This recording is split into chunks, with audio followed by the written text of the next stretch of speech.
नमस्कार, सेहतनामा विद राजेंद्र देख रहे सारे दर्शकों का स्वागत। सबसे पहले गुजारिश, सेहतनामा विद राजेंद्र को अगर सब्सक्राइब नहीं किया है तो सब्सक्राइब ज़रूर करिए और अगर ये वीडियो पसंद आए तो लाइक और शेयर भी ज़रूर करिए। और आज हम बात करने जा रहे हैं महिलाओं से जुड़ी एक आम समस्या, मीनोपॉज यानी कि रजो निवृत्ति, जब पीरियड्स बंद हो जाते हैं। तमाम तरह की मुश्किलों से गुजरना पड़ता है महिलाओं को उस दौरान, और सीनियर गायनेकोलॉजिस्ट डॉक्टर सीमा शर्मा से इसी विषय पर आज बात करेंगे। बहुत बहुत स्वागत है डॉक्टर सीमा हमारे शो में। आज बात करेंगे मीनोपॉज पर। पीरियड्स हो रहे होते हैं तो लड़कियों महिलाओं को ये कहते सुना जा सकता है कि कब छुट्टी मिलेगी, लेकिन पीरियड जब बंद हो जाए तो नई मुसीबतें शुरू हो जाती हैं। तो आज इसी पर बात। मीनोपॉज, एक तो सबसे पहले कि किस एज में आइडियल होता है कि होना चाहिए इस एज में, और अगर उससे पहले होता है क्या नुकसान, वो भी बताइए। मीनोपॉज का मतलब है नो पीरियड्स। सो हम इसको डिफाइन करते हैं कि अगर फॉर 12 मंथ्स या कंटिन्यूसली 1 ईयर के लिए किसी महिला के मेंस्ट्रुअल पीरियड्स नहीं आ रहे, तब हम उसको मीनोपॉज लेबल करेंगे। अब एवरेज एज इंडियन लेडीज़ के लिए मीनोपॉज की 47 ईयर्स है, where is world over average age is near 50। So अगर किसी के भी पीरियड्स 47, 48 से 50 तक बंद हो रहे हैं, that is an average age, a natural age of menopause. But yes, अगर किसी महिला के पीरियड 40 ईयर्स की एज से अर्ली बंद हो रहे हैं या 42 पे बंद हो रहे हैं, that is called premature menopause. So it is not good for general health of women. So average age पे ही मेनोपॉज होना जो है वो हेल्थ के लिए नॉर्मल है। इसी तरह से कुछ महिलाएं हैं जिनके पीरियड 55 के बियॉन्ड भी चलते हैं, हम उसको डिलेड मेनोपॉज कहते हैं। तो हर एक कंडीशन, अर्ली मेनोपॉज भी अच्छा नहीं है, डिलेड भी अच्छा नहीं है, बट नेचुरल एज पे हो रहा है तो I think we are happy. तो अब अगर अर्ली एज पर हो तो क्या किया जाए? देखिए, अगर किसी का अर्ली मेनोपॉज है, लेस देन 40 ईयर्स पे हो रहा है, तो देन डेफिनेटली उस महिला में वो चेंजेस जो 50 पे आने थे वो प्रीपोन हो रहे हैं, तो हम उनको हार्मोन रिप्लेसमेंट देते हैं वो बॉडीली चेंजेस को प्रिवेंट करने के लिए जो मेनोपॉज के बाद आने वाले हैं। They need hormone replacement therapy. और लेट डिलेड हो, जब डिलेड होते हैं तो हम रूल आउट करना चाहते हैं कि कभी कभी आपके यूट्रस में फाइब्रॉइड्स हो सकते हैं या ओवरी में कुछ ऐसे ट्यूमर्स हो सकते हैं कि जो हमारे मेनोपॉज को लेट कर रहे हैं और हमारे हार्मोन्स जो हैं वो देर तक एक्टिव हैं। सो डेफिनेटली हमें रूल आउट करना है कि कोई डिजीज़ तो नहीं है, कोई एबनॉर्मल कॉजेज़ तो नहीं है।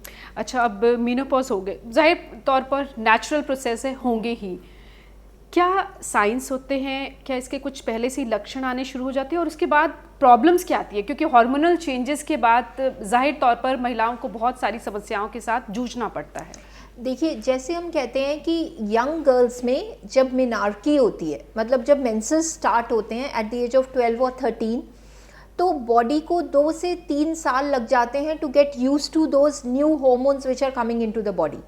अब हमारा रिप्रोडक्टिव लाइफ स्पैन है लेट्स से 12 साल से लेके 50 ईयर्स तक। 30 ईयर्स या 35 ईयर्स और more than that, your body is used to those hormones going up and down, वो स्विंग्स, ईस्ट्रोजन और प्रोजेस्ट्रॉन के चेंजेस हमारी बॉडी में आते हैं। वो हार्मोन्स हमारे हेड टू टो सारे सिस्टम्स में कुछ कुछ इन्फ्लुएंस करते हैं। So these hormones affect the brain, the women's और द फीमेल्स ब्रेन, आपकी स्किन, आपकी बोन्स, आपका हार्ट, आपका रिप्रोडक्टिव सिस्टम, आपका नर्वस सिस्टम, ये सारा इन हार्मोन्स के इन्फ्लुएंस में रहता है। और इसीलिए हम कहते हैं कि women are protected against the heart attacks when compare to men till the time they have their periods. पर जब मीनोपॉज होता है तो ये ओवरीज हमारी जो ये हार्मोन्स प्रोड्यूस करती हैं वो अपना फंक्शन बंद कर देती हैं।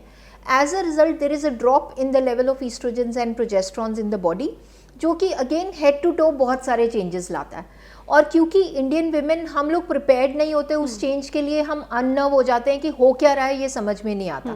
कभी उस पर ध्यान भी नहीं देते कि गुस्सा क्यों आ रहा है, Precisely. पसीने क्यों छूट रहे हैं, और जबकि मौसम भी कोई गर्मी वाला नहीं है, या चिड़चिड़ापन क्यों हो रहा है, क्योंकि अपनी मदर से भी हमने कभी सुना ही नहीं है। और हम किसी से डिस्कस करने में शर्माते हैं। हमारी सोसाइटी थोड़ी सी क्लोज सोसाइटी है तो हम इतना, पर अब हम डिस्कस कर रहे हैं और खुलकर कर रहे हैं क्योंकि बहुत ज़रूरी है, सभी महिलाएं इससे जूझ रही हैं, तो क्यों ना उसका हल निकाला जाए। डेफिनेटली।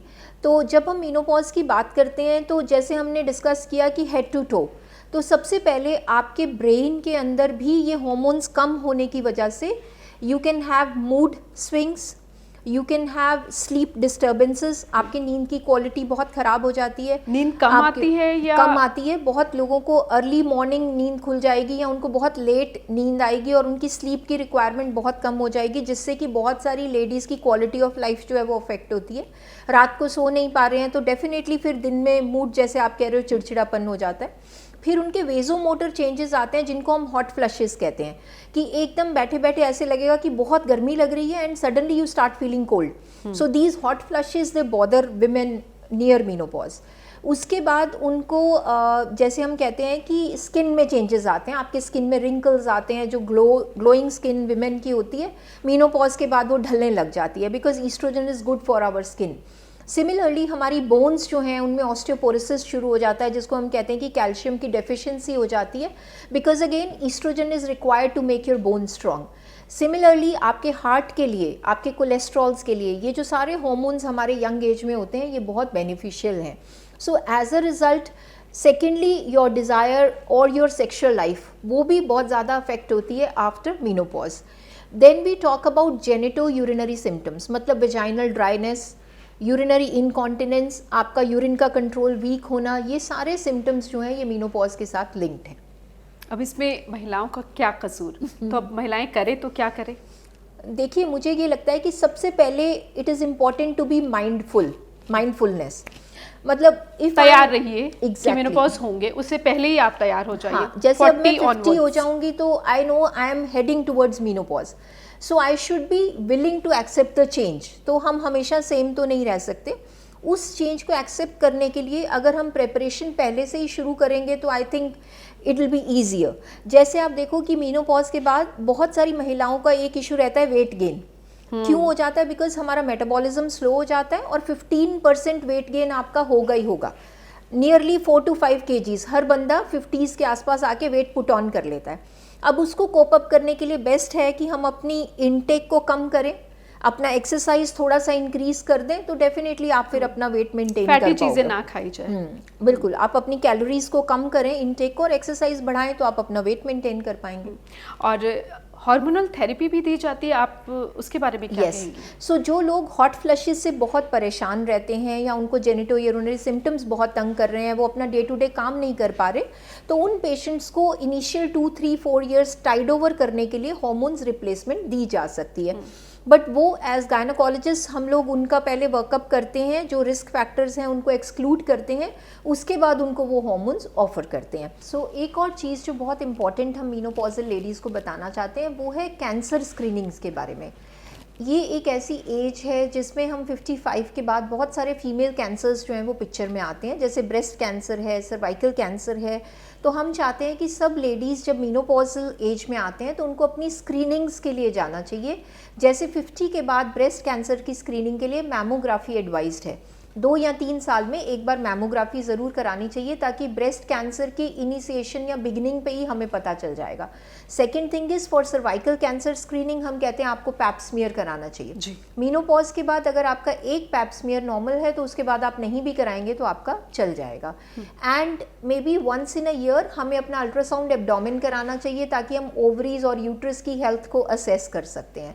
तो अगर मीनोपॉजल लेडीज़ अपनी हेल्थ के प्रति जागरूक हैं तो I think menopause is a very good time of life, जब आपको पीरियड्स की समस्या ख़त्म हो चुकी है एंड यू कैन दे से fly on the wings of menopause, कि आप अब फ्री हो गए, फ्रीडम मिल गया आपको। आखिरी सवाल, कुछ खास मैसेज आप देना चाहेंगी उन महिलाओं को जो मेनोपॉज से गुजर रही हैं और बहुत सारी समस्याओं से जूझ रही हैं? अवेयर होना चाहिए कि आपको अगर गुस्सा आ रहा है, चिड़चिड़ापन हो रहा है, या हॉट फ्लशेस हो रहे हैं, पसीने आ रहे हैं, या एकदम से कभी छूट रही है, तो ये मेनोपॉज के कारण हो रहा है और उसको आपने अवेयर होकर कोप अप करना है। तो उसके लिए कुछ खास लाइफस्टाइल चेंज करना चाहिए। बेसिकली देखिए, हम ये कहते हैं कि इस एज में one should be mindful of one's eating. हम क्या खा रहे हैं वो सोच समझ के खाएं, क्योंकि अगर आप अनमाइंडफुली खाते हैं आप वेट पुट ऑन कर लेते हैं। क्रेविंग बढ़ नहीं जाती? क्रेविंग बढ़ जाती है, पर हम सर्विंग साइज स्मॉल कर सकते हैं, या हम कुछ सब्सटीट्यूट्स ले सकते हैं। जैसे मिठाई की जगह डेट्स खा लीजिए, ग्रेप्स खा लीजिए, वो मीठे की क्रेविंग सॉल्व कर देंगे, पर मिठाई खाना तो ज़रूरी नहीं है। So same thing, mindfully eating, mindfully sleeping, कोशिश करें कि अपना रूटीन जो है ये सोशल मीडिया वगैरह से हटा के एक टाइम पे सोएं, एक टाइम पे जागें। फिर आप माइंडफुली अपना फिजिकल वर्कआउट करें, योगा एंड एक्सरसाइज एंड बढ़ाइए, मेडिटेशन, ताकि आपकी मेंटल वेलनेस जो है वो इस टाइम पे अच्छी रहे। सो अगर हम छोटे छोटे मेजर्स लें तो this is a very beautiful phase of life जिसको आप पूरा एंजॉय कर सकते हैं। बहुत बहुत शुक्रिया डॉक्टर सीमा इस तमाम जानकारी के लिए, और उम्मीद करती हूँ कि जो महिलाएं इस वीडियो को देख रही होंगी और इस समस्या से जूझ रही होंगी उन्हें हल, उन्हें समाधान मिल गया होगा। और सेहतनामा विद राजेंद्र को अगर अभी तक सब्सक्राइब नहीं किया है तो सब्सक्राइब ज़रूर करिए, वीडियो पसंद आए तो लाइक और शेयर ज़रूर करिए। शुक्रिया।